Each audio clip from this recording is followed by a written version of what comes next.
Bom dia a todos. Vamos começar aqui o nosso evento. Eu queria, inicialmente, aqui convidar para compor a nossa mesa a Juliana e a Francis, né, como coautoras do trabalho. Por favor, aqui à esquerda. Queria também convidar o Wilson Araújo, que é diretor do Departamento de Economia Agrícola do Ministério da Agricultura, Pecuária e Abastecimento. Está aqui prestigiando a nossa divulgação. E também o Kleber Santos, que é gerente de desenvolvimento agropecuário da Emater do Distrito Federal. São dois órgãos, né, vinculados a essa discussão que a gente vai estar pautando aqui hoje. Queria também pedir, né, não temos aqui lugar para todos aqui na frente, mas o Wilson, vem aqui para frente, por favor. Hein?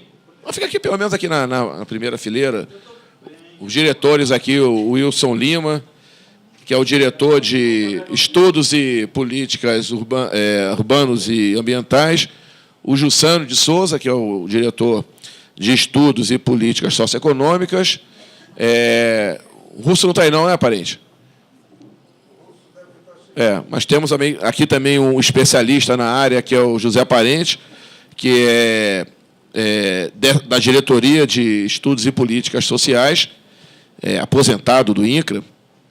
E, antes de iniciar, eu queria só enfatizar que esse trabalho está dentro de um contexto onde a Codeplan ela tem procurado atuar mais fortemente nesse tema agricultura, né? A questão agrária no Brasil. Recentemente, a gente fez aqui uma rodada, né? Foram 3 debates em 3 semanas consecutivas sobre a agricultura familiar e a reforma agrária, né, no Distrito Federal, com a presença aqui de especialistas do IPEA, da Associação Brasileira de Reforma Agrária, né, militantes do Movimento dos Trabalhadores Sem Terra. Foi um debate extremamente rico, né, realizado aqui nesse auditório. E já fizemos outros trabalhos sobre essa questão agrícola, no entendimento de que, mesmo, né, considerando que a atividade agropecuária, e já falamos isso aqui exaustivamente na Codeplan, ela tem um peso muito pequeno na economia do DF, não chega a 1%, mas ela é importante. O Distrito Federal, o Brasília, né, considerado município, é o 16º maior PIB agrícola do Brasil, né? Não é uma posição secundária. Mas, obviamente, dentro do PIB global, em função do enorme, né, PIB do setor de serviços aqui, em particular, pelo peso do setor público, a agropecuária, percentualmente, ela acaba tendo uma pequena expressão.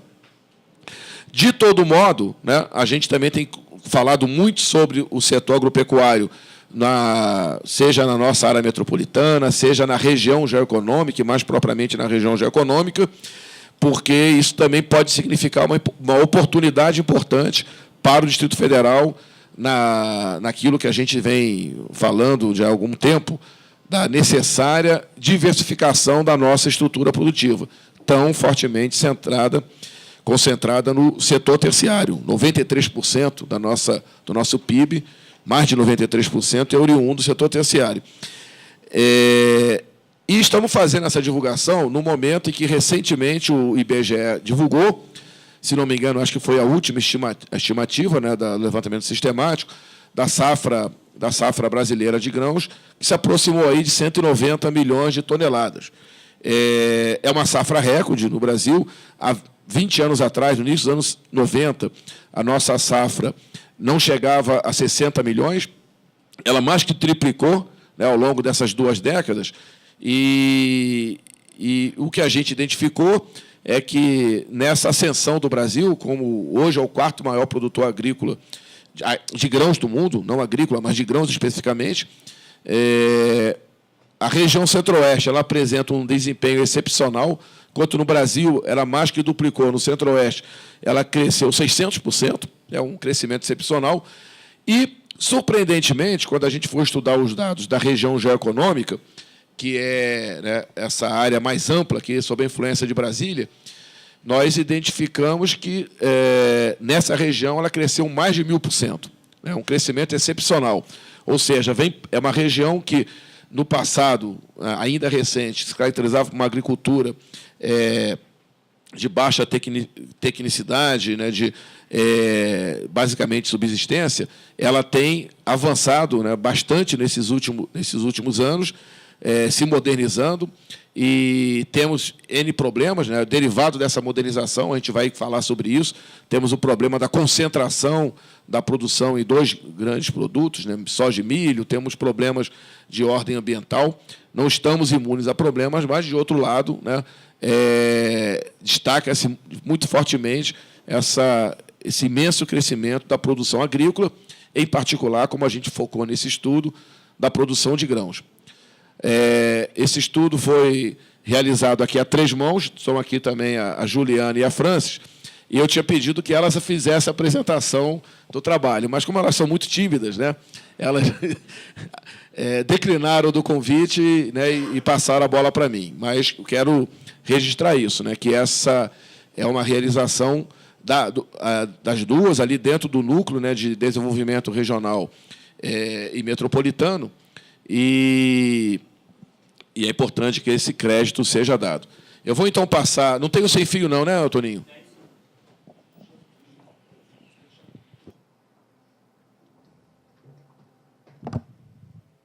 Eu vou pedir para o Wilson, para o Kleber, se quiserem tomar assento ali na frente, que aí fica melhor para... Você está com problema de horário, né? Eu vou tentar. Não, acho que em 20 minutos aqui eu apresento. Não vou demorar muito, não. E já te passo a palavra. Apaga isso aí, Braguinha. Tá. Tem aquele coisinha? Não tem, não.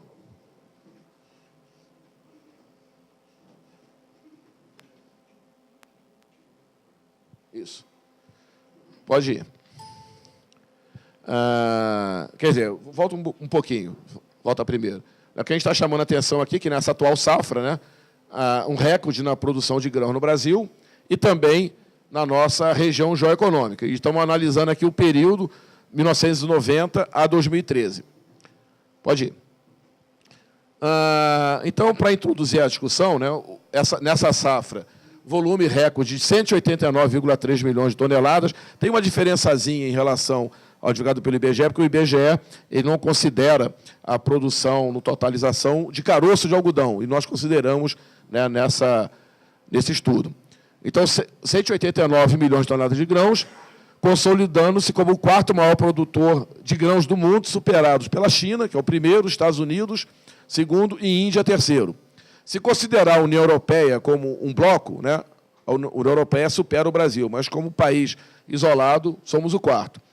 A participação do Brasil na produção mundial evoluiu de 2,6% em 90 para 5,4% em 2012, e, em função dessa enorme safra colhida nesse último ano, né, chegamos a 6% em 2013, né, estimando-se, nesse caso, a safra mundial em 3 bilhões 150 milhões de toneladas. Pode ir. Aqui apenas apresenta os principais grãos produzidos no Brasil, né? Destaque para a soja, com uma produção de 81 milhões de toneladas, 43%, e o milho, com 80 milhões, 42%. O milho cresceu muito, a produção de milho, nos últimos anos. A soja tinha tomado uma dianteira grande, né? E o milho, inclusive no ano passado, chegou a superar. Depois vem o arroz, trigo, algodão, né, em termos de volume, não em termos de valor. Feijão, sorgo e aqui os outros, né? Entra aveia, cevada, né, uma série de outros, centeio, mamona. Pode ir em frente. Aqui é a área cultivada, né? Aqui está reduzido, mas do total de área cultivada de 72 milhões e 400 mil hectares, né? Destaque também para soja e milho, soja com 27 milhões e 700 mil e o milho com 15 milhões e 600. Né? Somando os dois, 60% da área cultivada, aí não só de grãos, total de produtos da lavoura temporária e permanente. 60% da área cultivada no Brasil hoje está com soja e milho. Se incorporarmos a cana-de-açúcar, chega a quase 75%. Esse é um dado que a gente mais à frente vai discutir, né, mas 3/4 da área cultivada dedicada a apenas 3 produtos. Pode ir em frente.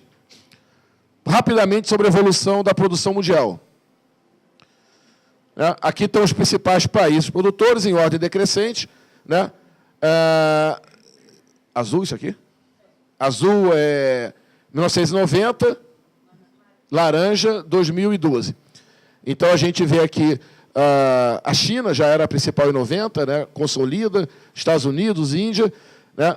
A União Europeia, ela, como bloco, ela perde, né? Ela tinha a produção superior da Índia, perde espaço. A produção agrícola na Índia tem crescido também de forma acelerada. Né? Mas onde ela cresce, né, de uma forma muito intensa é no Brasil e na Argentina. Né? A Indonésia, outros países. Aqui na Rússia, na verdade, esse 90 era a antiga União Soviética. Né?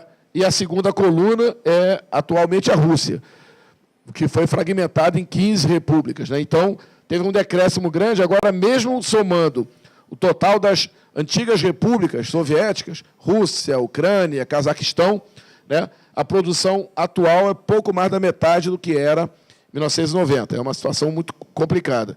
Os demais países, França, Canadá, Ucrânia, Austrália, né, Alemanha, Paquistão, Tailândia, Turquia, México e Nigéria, compõem os 20 principais produtores de grãos do mundo. Pode ir. Aqui fica mais claro entender essa variação. Né? Onde mais cresceu? Na Argentina, 194%, no Brasil, 189%. Aqui ficamos vice da Argentina, viu? Muito embora esse dado seja 2012, né? Os dados da FAO ainda não captaram 2013. Significa que, provavelmente, nessa safra do Brasil, né, onde o crescimento foi muito acentuado, se considerar 90 a 2013, talvez o nosso percentual supere o da Argentina. Bem abaixo vai aparecer aqui Austrália, né, Tailândia, que são grandes exportadores de grãos, e a gente vai observar, na Índia teve um crescimento importante, mais de 50%, mas na China ele já é bem mais modesto, 37%, nos Estados Unidos 20%, mesmo com o estímulo da utilização do etanol, né, do milho para o etanol, e na União Europeia 14%. Então a gente observa, né, uma tendência, tirando aqui a Índia, né, de um crescimento bem, né, reduzido dos grandes produtores. De alguma forma, isso, né, para países como Brasil, Argentina, né, Austrália, que tem grande extensão territorial, provavelmente essa pressão para atuar como importante fornecedor do mercado mundial de grãos, ela deve aumentar nos próximos anos. Vocês lá no mapa têm estudos, né, se não me engano, para 2023, né, que projetam essa presença do Brasil nesse mercado mundial, né, que deve se acentuar nos próximos anos. Próximo, Mauro. Aqui é o gráfico em pizza, né, mostrando, né, a participação da China, dos Estados Unidos, da Índia, da União Europeia em 90%, superior da Índia, né, e o Brasil aqui com 2,6%. Pode passar? A China mantém a mesma participação, os Estados Unidos caem um pouquinho, a Índia sobe um pouquinho, a União Europeia cai bastante, mas o Brasil, de 2,6%, mais que dobra, para 5,4%. A Argentina cresce também, e os outros, né, do total do planeta, também tem um crescimento importante em termos relativos. E a situação no Brasil, né, como é que ela se configurou nesses últimos anos? Pode ir em frente? Aqui mostra, né, aqui é o milho, né?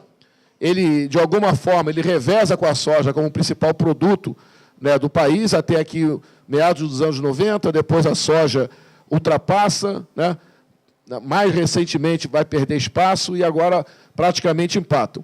Mas a gente pode observar que a curva do milho e da soja, né, é uma curva uma inclinação bastante acentuada, diferentemente do arroz aqui.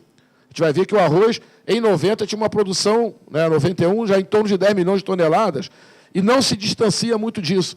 Chegou aqui próximo a 13 milhões, mas retorna ao patamar anterior, Ou seja, recorrentemente o Brasil tem importado arroz, né, como também feijão mais recentemente, e de alguma forma a gente vai discutir mais à frente, mas é um pouco reflexo disso daqui, né?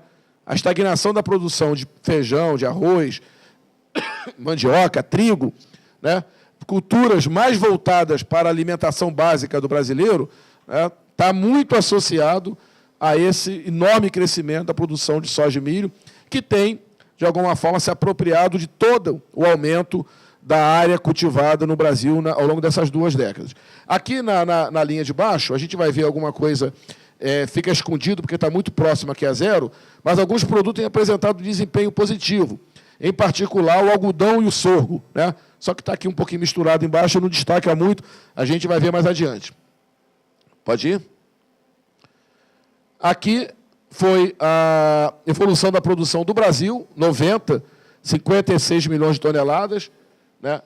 E chegando aqui em 2013 a quase 190 milhões, e onde ela tem o maior crescimento está aqui, no Centro-Oeste, né?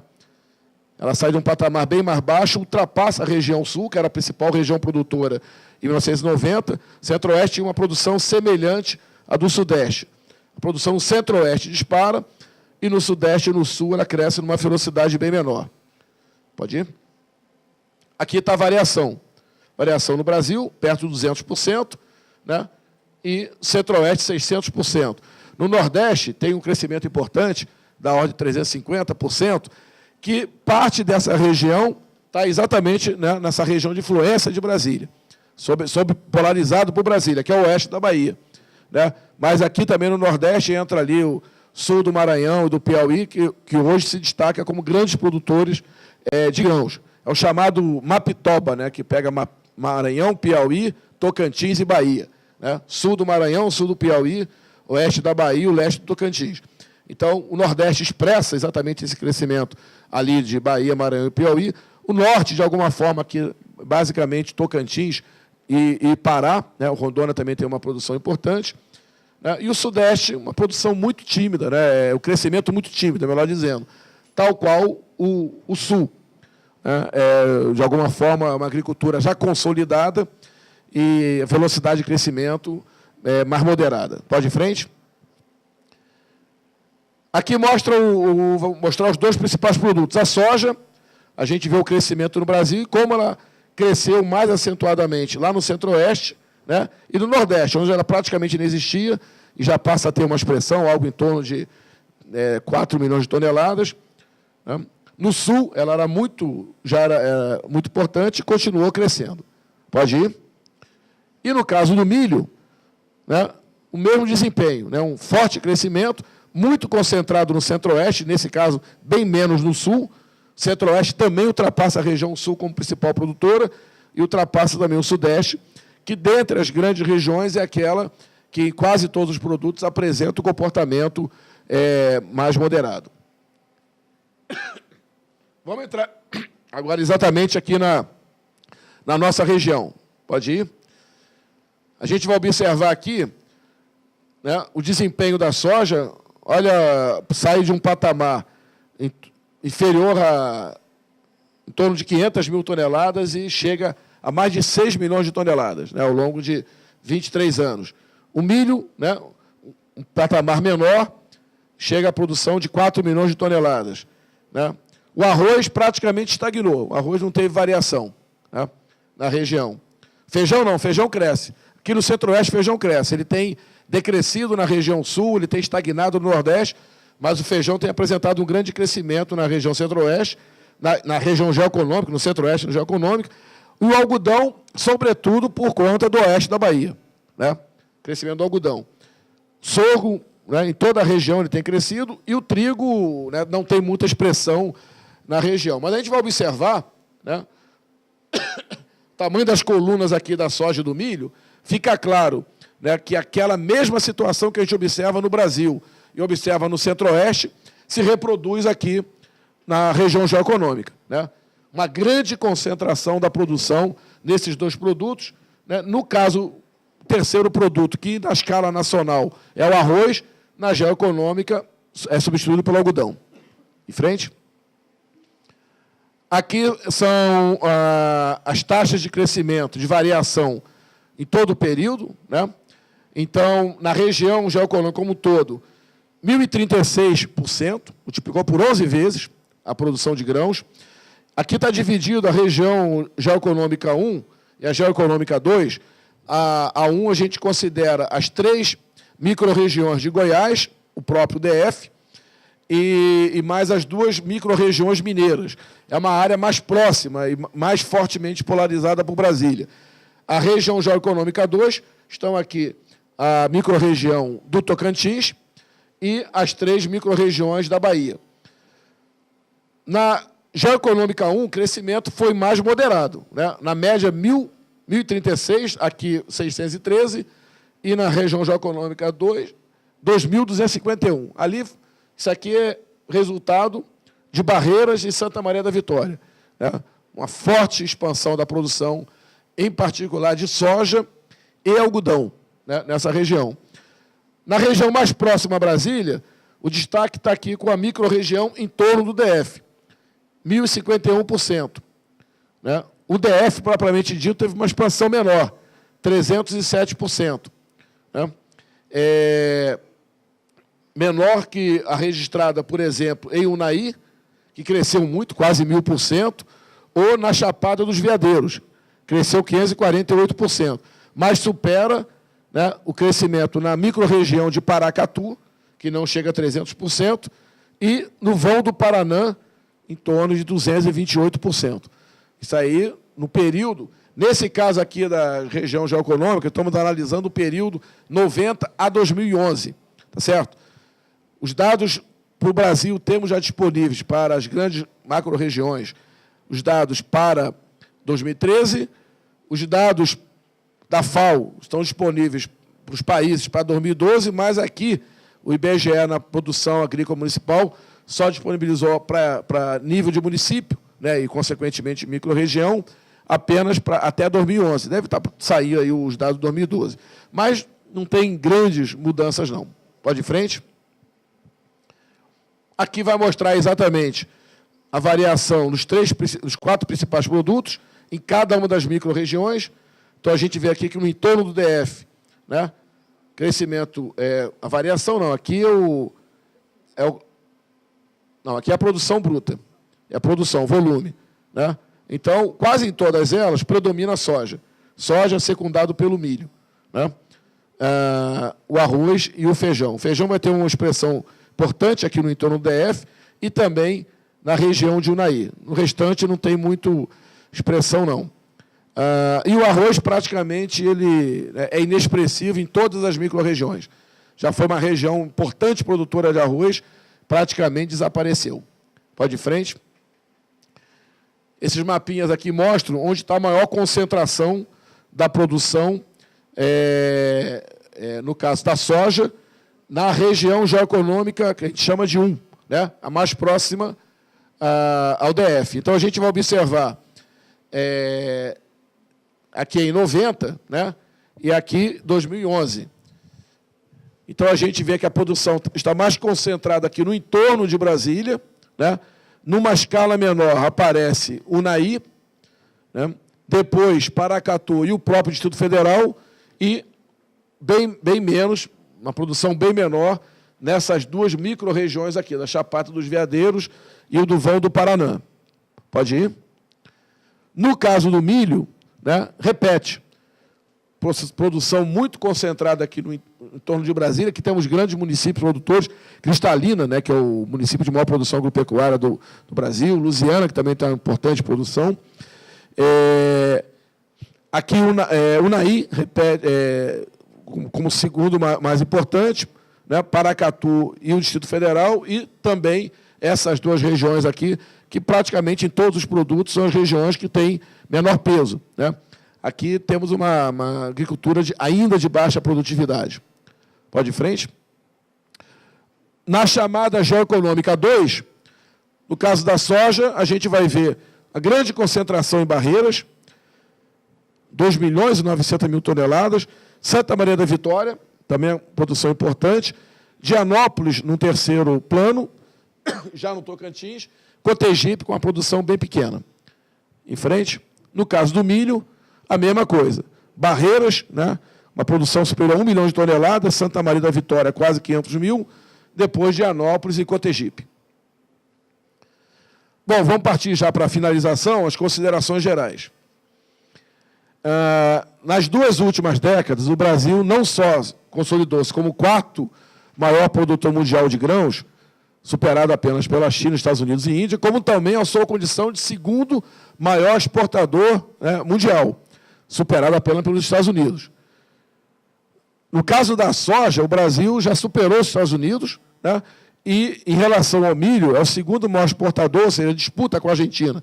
O ano passado superou, né, esse ano está superando também, mas a Argentina é uma grande exportadora também.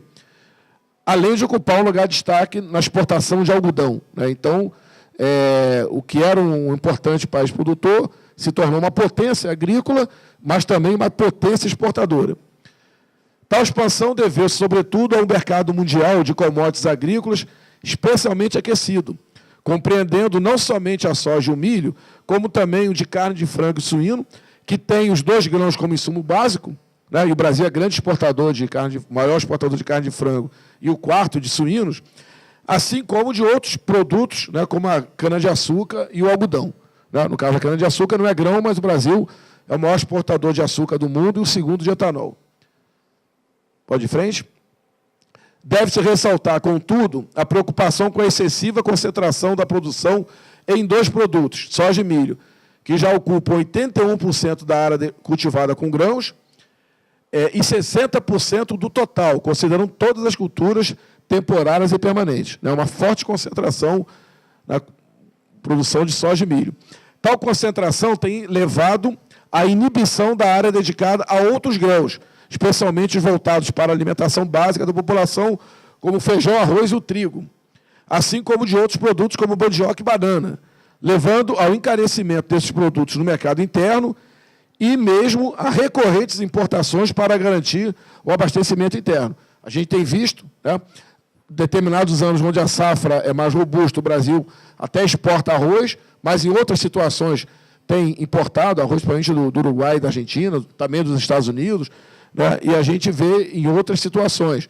No caso agora, com o episódio da seca no Nordeste, teve uma quebra na safra de mandioca, né, aí não houve exatamente uma importação, mas houve encarecimento absurdo, né, da mandioca, da farinha de mandioca, que é um alimento, né, básico da população brasileira. Em frente. Nesse contexto de forte expansão da produção de grão no Brasil, observa-se que o crescimento concentrou-se em áreas recentemente abertas, seja nas velhas fronteiras, não tão velhas assim, né, mas como a região centro-oeste, ou nas novas fronteiras, como a chamada região do Mapitoba, que eu já me referi, compreendendo o sul do Maranhão, do Piauí, o leste do Tocantins e o leste da Bahia, como a perigosa tendência de se expandir na franja oriental da floresta amazônica, né, ali já penetrando por Rondônia, pelo sul do Pará, que com repercussões ambientais catastróficas. Uma dessas regiões de fronteira onde a produção de grãos vem expandindo-se de forma acentuada nos últimos anos é precisamente a área de influência de Brasília, chamada região geoeconômica. Deve-se registrar que, além da produção de grãos, tem crescido também de forma acelerada o cultivo de outra commodity altamente valorizada no mercado mundial, que é a cana-de-açúcar, né? Tem crescido também a produção de cana na região. Pode ir? O excepcional crescimento da produção de grãos na região geoeconômica, entre os de maior intensidade do país, sem prejuízo das preocupações anteriormente formuladas, né? A questão da inibição da produção de alimentos e tal, a questão ambiental, abre imensas oportunidades para a região e para o Distrito Federal. Inicialmente, estão as oportunidades vinculadas ao processamento industrial dessa expressiva produção agrícola, que, sem dúvida, viabiliza a implantação de plantas agroindustriais de grande porte, a exemplo do ocorrido em outras importantes regiões agrícolas do país. Uma condição importante para que tal ocorra é a melhoria da distribuição de energia em toda a região, insumo vital para o setor industrial. Há espaço para isso, né? A matéria-prima, insumo para isso, mas temos um problema aqui de distribuição de energia, não de geração, de distribuição. Em segundo lugar, Essa ampla produção cria as condições para que Brasília emerja como importante centro de distribuição de insumos para a atividade agropecuária, como sementes, fertilizantes e maquinária agrícola, assim como ascenda a condição de polo prestador de serviços especializados, tais como financeiros, de logística, de manutenção de equipamento e etc., que também é uma característica, né, dos centros urbanos que polarizam as grandes regiões agrícolas e que, na verdade, Brasília não exerce nessa condição. Por fim, condicionado à ampliação e modernização da infraestrutura de transportes, possibilitaria o desenvolvimento de Brasília como centro logístico de toda a região, voltado para a comercialização da produção regional, abrindo espaço para um nicho importante no setor financeiro, o de operações com commodities agrícolas no mercado futuro. Todas essas atividades, de forma alguma, são incompatíveis com a função original de Brasília, a de centro político-administrativo do país, a exemplo do observado em inúmeras capitais do planeta. A gente sempre coloca isso, porque é comum aqui em Brasília, né, qualquer debate sobre a necessária diversificação da estrutura produtiva, vem à tona essa questão. Não, mas Brasília nasceu para ser exclusivamente político-administrativo. Não tem nada a ver. Né? Não há incompatibilidade entre o exercício dessa função, né, e o exercício de outras funções econômicas. E eu queria destacar também que esse estudo, né, a gente está até trabalhando, tem trabalhado aqui na linha do estudo sobre a agricultura familiar, mas esse estudo aqui, ele não entra, né, ele não foca essa questão, tá certo? Ele analisa, até estava falando agora com uma pessoa da Rádio Nacional, ela perguntava sobre isso. A gente não está analisando aqui a agricultura familiar, a agricultura empresarial, latifúndio, aqui está a produção como um todo. A gente sabe que na soja há um amplo predomínio da agricultura empresarial. Na mesma forma como no milho, no algodão, menos na produção de feijão, de arroz, mas mesmo no feijão a gente vai ver em Unai, hoje basicamente a produção por conta de grandes produtores. Mas é um aspecto que a gente não entrou, da questão da concentração fundiária, da distribuição dessa produção entre a agricultura empresarial, comercial e a agricultura familiar. Né? É uma questão que a gente, né, tem abordado, como eu falei, nesse ciclo de debate, foi muito discutido, né, mas o estudo aqui ele concentrou mais na questão, né, do tamanho da produção, da variação dessa produção, do que ela pode representar como oportunidade para o desenvolvimento da região e como riscos também, como a gente viu em relação à questão da segurança alimentar. Obrigado.